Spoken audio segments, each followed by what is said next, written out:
আইন মানে না, কেউ মানুষের আইন মানে না, গোটা সৃষ্টি আল্লাহর আইন মেনে চলে। তাই সারা পৃথিবীতে সৃষ্টি জগতের ভিতরে শান্তি বিরাজ করে। বাকি রইল মানব জাতি। মানব জাতির জন্যও আল্লাহ পাক একটা আইন দিয়েছেন। সেই আইন পৃথিবীর মানুষকে বুঝিয়েছেন আম্বিয়া আলাইহিমুস সালাতু ওয়াস সালাম।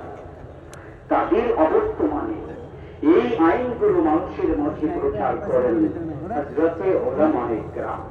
আমরা দেখতে পাই ইহুদিরা পৃথিবীর মানুষকে যাতে আল্লাহর আইন থেকে বঞ্চিত করা যায়, ওরা নিজের হাতে নবীদেরকে হত্যা করেছে, নিজের হাতে আলেমদেরকে হত্যা করেছে।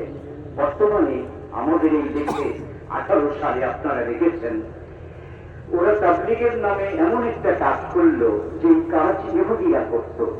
ইহুদিরা নবীদেরকে হত্যা করেছে, আলেমদেরকে হত্যা করেছে। এদেরকেও দেখা গেল টঙ্গীর মাঠে সেখানে আলেমদের গায়ে তারা হাত তুলেছে, তাদেরকে রক্তাক্ত করেছে। ভাইরা আমার, এটা বড় ভয়ঙ্কর।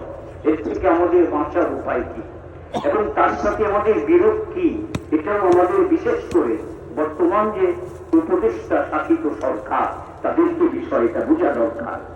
ওই গ্রুপের সাথে আমাদের বিরোধটা ধর্মীয় কি বিরোধ, একটা নমুনা বলেই শেষ করে দেব। হযরতে মূসা আলাইহিস সালাতু ওয়াস সালাম তিনি আল্লাহর সঙ্গে সাক্ষাৎ করার জন্য গিয়েছেন। কোরআনে আল্লাহ পাক তাকে যে নির্দেশ দিয়েছিলেন সেটা বর্ণিত হয়েছে।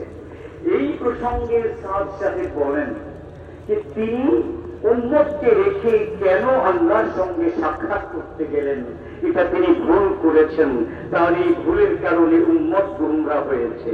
এবার বলুন, যেই ব্যক্তি নিজেকে আলেম দাবি করে নবীকে ভুল করেছেন বলে মন্তব্য করে, যে আল্লাহর আয়াত ওয়া'আদনা মূসা 30 লাইলা, আল্লাহ পাক নিজে বলছেন আমি মূসা আলাইহিস সালাতু ওয়াস সালামকে 30 দিনের জন্য আমার এখানে আসতে বলেছি।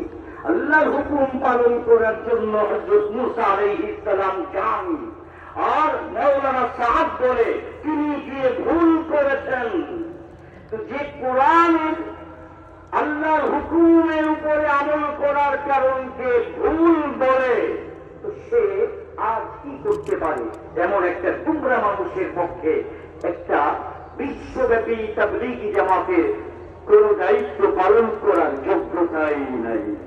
তাকে যদি সুযোগ দেওয়া হয় তাহলে সে আল্লাহর ভুল ধরে, সে নবীদের ভুল ধরে, সে আলেমদের ভুল ধরে। অথচ পৃথিবীর মানুষ দিন পেতে পারে আলেমদের মাধ্যমে। অতএব বিরোধ এটা কোন দৃষ্টিগত বিরোধ নয়, এটা ধর্মীয় বিরোধ। এই বিষয়টি আমাদের উপদেষ্টাদেরকে বুঝতে হবে। আমরা আশা করব তাবলীগ জামাত উলামায়ে দেওবন্দ সৃষ্টি করেছেন।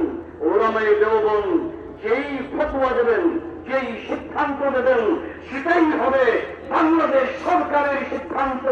এর বাইরে সিদ্ধান্ত নিয়েছিল বিগত ফ্যাসিস্ট সরকার। তারাই তাবলীগকে ভাগ করেছে। আমরাও ভাঙ জানাবো। বিগত ফ্যাসিস্ট সরকারের সব কিছু এই দেশের মানুষ বঙ্গোপসাগরে নিক্ষেপ করেছে। তারা যেহেতু তাবলীগকে ভাগ করেছে, এই ভাগ আর রাখতে দেওয়া যাবে না। উলামায়ে কেরামের উপর ন্যস্ত করতে হবে। তারা যেই সিদ্ধান্ত নেবেন সেই সিদ্ধান্ত অনুযায়ী তাবলীগ চলবে।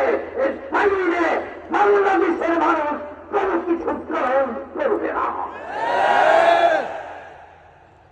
আমি বড়দের কাছে বিশেষ দরখাস্ত রাখছি, সময় অনেক কমে গেছে হাতে। এজন্য আমাদের মুরব্বীরা অল্প অল্প করেও